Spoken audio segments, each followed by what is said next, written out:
और जब मैं पहली बार 2002 में, अभी हमारे आदरणीय समर बहादुर भाई साहब कह रहे थे, 2002 में बहुत से हमारे साथी यहाँ पर उपस्थित होंगे। आशुतोष सिंह प्रमुख हो गए सिरकोनी के, गप्पू सिंह से प्रमुख रहे स्वीठा के, बहुत से हमारे साथी यहाँ उपस्थित हैं, बीच में ही हैं।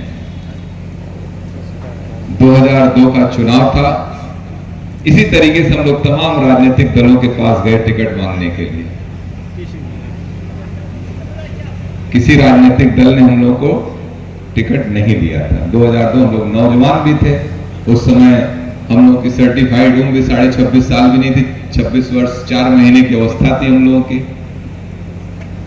और उस इलेक्शन में हम लोगों ने ये तय किया कि चुनाव लड़ा जाएगा, इंडिपेंडेंट चुनाव लड़ा जाएगा। हमने कहा इसके पहले भी लोग चुनाव लड़ते रहे हैं।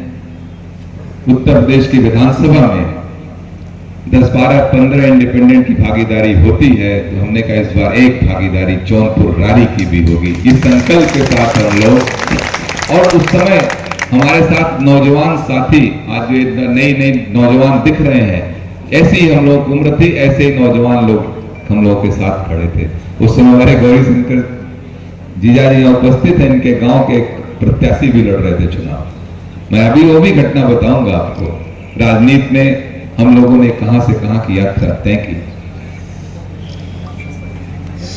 हम लोग चुनाव लड़े और जीते, और तरुणाई जिसको कहते हैं ना, हम लोगों ने नारा दिया, जिसोर जवानी चलती है उसोर जवाना चलता है। तो हमारे नौजवान साथियों ने 25 से 30 साल, इनकी अवस्था 20 से 30 साल के बीच थी, कंधे पे उठाकर हमें उत्तर प्रदेश की विधानसभा में भेज दिया। हम किसी का नाम नहीं लेना चाहते। एक वही उन्हीं के गांव में एक कार्यक्रम था,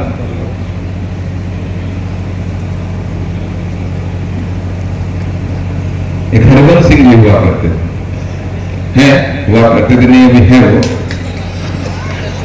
एक राजेश सिंह चुनाव लड़ते थे, लड़ रहे थे उस समय कांग्रेस से। जब हम नामांकन करके आए तो वो उनके भाई सब लोग आए उनको समझाने के लिए कि आप बैठ जाइए चुनाव में, और हम लोग कांग्रेस से टिकट पाए हुए हैं, कांग्रेस का अपना जनाधार, हम चुनाव जीत जाएंगे, आप लोग थोड़ी मदद कर देंगे। हमने उनसे एक बात कहा, हमने कहा बरई पार से लेके हसनपुर तक आप कांग्रेस का एक एजेंट खोज के बता दीजिएगा मुझे, हम लोग चुनाव नहीं लड़ेंगे। और मैं आपको बता रहा हूं, बरई पार नेवड़िया ग्राम सभा से लेकर हसनपुर तक कांग्रेस का एक एजेंट भी नहीं खड़ा हुआ, और वो चुनाव हम लोग अपार, हम लोगों ने इस क्षेत्र को पूरे परिवार की तरह पाला समझा। विधानसभा जब विधायक बने तो पूरे विधानसभा क्षेत्र को एक परिवार की तरह समझा, न जात देखी न धर्म देखा, जिसकी जो आवश्यकता है उसके लिए हम लोगों ने खड़ा होने का प्रयास किया। समाज में अगुवाई इसीलिए की जाती है, अगर हमको नेता के रूप में चुने, मान लीजिए हम 47,000-48,000 वोट पाकर चुनाव जीते थे, लेकिन मतदाता तो उस समय 2,76,000 होते थे, तो क्या हमारी 2,76,000 लोगों के प्रति मेरा उत्तरदायित्व नहीं था? केवल 47,000 लोगों के प्रति था। तो हमने बखूबी अपनी ईमानदारी के साथ अपने उत्तरदायित्व का निर्वहन 2,76,000 मतदाताओं के प्रति पूरी ईमानदारी के साथ निर्वहन किया। फिर हम लोग चुनाव जीत के गए 2007 के और तमाम कठिनाइयों के बाद जीत के गए।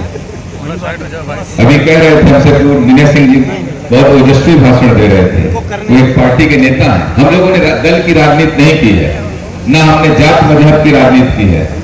क्यों भदेठी प्रधान जी बताइए, इन लोगों के साथ अत्याचार हुआ, लोग दंगे में फंसा दिए गए थे। अभी 2020 की बात है, जब मैं जेल में था, बहुत अत्याचार हुआ था, लेकिन हम इनके साथ खड़े रहे। अत्याचार अगर हमारे जनमानस के साथ होगा, हम जात धर्म थोड़ी देखेंगे, वो चाहे एससी हो, चाहे माइनॉरिटी हो, चाहे बहुसंख्यक हो, उसके साथ खड़ा होना ये हमारा एक जनप्रतिनिधि होने के नाते मेरा उत्तरदायित्व कर्तव्य है। ये तो एक राजनीति में ऐसा नैरेटिव गढ़ दिया गया कि हम आपके शुभचिंतक है, दूसरा नहीं है। राजनीति सिर्फ समाज को बेहतर बनाने का माध्यम है, और सत्ता मिलती, सत्ता तो कस्टोडियन है। सत्ता जब मिलती है तो हम अच्छे पॉलिसीज बनाए जनता के लिए, जनहित में काम करें, यही सरकारों का काम और उत्तरदायित्व है। इसीलिए आप हमें चुन के भेजते हैं विधानसभा और लोकसभा में, ताकि हम आपके लिए अच्छी नीतियों के लिए सदन में बहस कर सके, सदन और सड़क में आपके लड़ सके। मुद्दे गौड़ होते जा रहे हैं। सरकारें सिर्फ और सिर्फ सत्ता के लिए चुनी जा रही, लोग चुनाव लड़ रहे हैं सिर्फ और सिर्फ सत्ता के लिए। जनता के लिए लोग लड़ना भूल गए हैं और जनता के लिए लड़ना होगा। चाहे आप पद पे रहे चाहे न रहे, हम लोग 10 साल से नहीं है किसी पद पे, लेकिन जनता अपने यहां बैठे हुए लोग कभी यह एहसास नहीं, इसकी कमी नहीं खलने दी हमने कि हम किसी पद पे नहीं है। ये कभी कभी हमने नहीं खलने दी।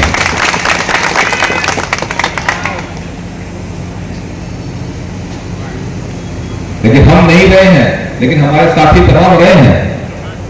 हम तो 2014 तक सांसद थे ना, फिर हमने 2016 में प्रिंसिपल एमएलसी बना के भेजा गया, तब से निरंतर जनता की सेवा कर रहे हैं। विनय सिंह 2015 में समाजवादी पार्टी की सरकार थी, भारतीय जनता पार्टी से लड़ रहे थे प्रमुख। इनके यहाँ मंत्री, राज्य मंत्री प्राप्त थे, वहां के विधायक थे, यहाँ सब बैठ के चुनाव हरवाए थे। कोई भारतीय जनता पार्टी का नेता तो नहीं गया इनके यहाँ।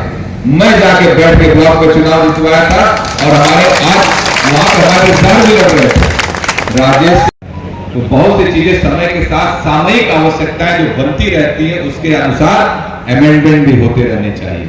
इसीलिए हजारी प्रसाद द्विवेदी जी के पंक्ति में समाज के सामने हमेशा कहता रहता हूं कि यह निरंतर व्यवस्थाओं का संस्कार और परिमार्जन, मैं परिवर्तन नहीं कहता हूं, रिफॉर्म कहता हूं। व्यवस्थाओं का निरंतर संस्कार और परिमार्जन नहीं होता रहा तो एक दिन व्यवस्थाएं तो टूटेंगी, ये साथ साथ देश और धर्म दोनों को तोड़ देंगी। यही आपका जज्बा है जो मुझे हौसला और ताकत देता है लड़ने। फिर 2010 में कम से कम हम लोगों के 17 ब्लॉक प्रमुख बन गए थे। सनोज भाई साहब भी यहाँ पे बाहर उस बार हम लोग इस जिला का लाभ हुए भारतीय जनता पार्टी में। तो जनभावनाओं को देखते हुए आज हम चुनाव में हम औरों की तरह नहीं, हम त्रस्त हैं। हम यहाँ पर आप लोगों को यही आग्रह करेंगे कि प्रदेश में एक अच्छी सरकार चल रही है, आप भाजपा पार्टी को वोट करें, समर्थन करें। और ऐसा नहीं, हम लोगों की लड़ाई सरकारों के एक सेकंड एक बात और कहना चाहता हूँ। हम लोगों की लड़ाई इतनी सूझे सरकारों से कभी समाप्त होने वाली है। तब तक हम जनता के हित लड़ते रहे। हम ही अगर अखिलेश उठ के खड़े होंगे जनता के हित में लड़ेंगे तो अखिलेश के ऊपर मुकदमे कायम होंगे। अगर हसीब उठ के खड़े होंगे जनता के लिए उनके ऊपर मुकदमे कायम होंगे। समझ रहे हैं? चाहे आदरणीय कदमराज सिंह जी खड़े होंगे तो उनके ऊपर मुकदमे कायम होंगे। चाहे हमारा प्रश्नोत्तर उठ के खड़ा होगा लड़े, उसके ऊपर मुकदमे कायम होंगे। जनता के हित के लिए लड़िए, डरिए मत। और हम सब लोग इसी बात के साथ आप सब लोगों से आग्रह करते हैं।